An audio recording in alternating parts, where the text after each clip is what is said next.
Hello!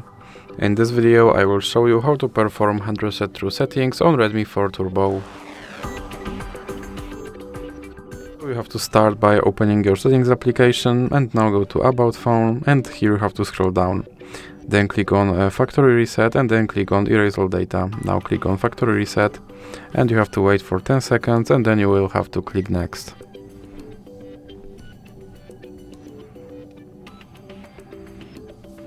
Now click Next and you have to wait for 10 seconds again and then you will have to click OK.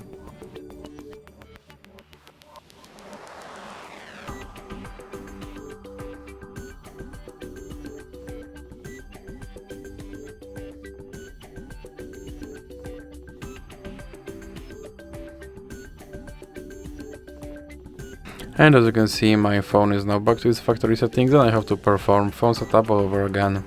So that's it for this video. If you liked it, please remember to leave a like and subscribe.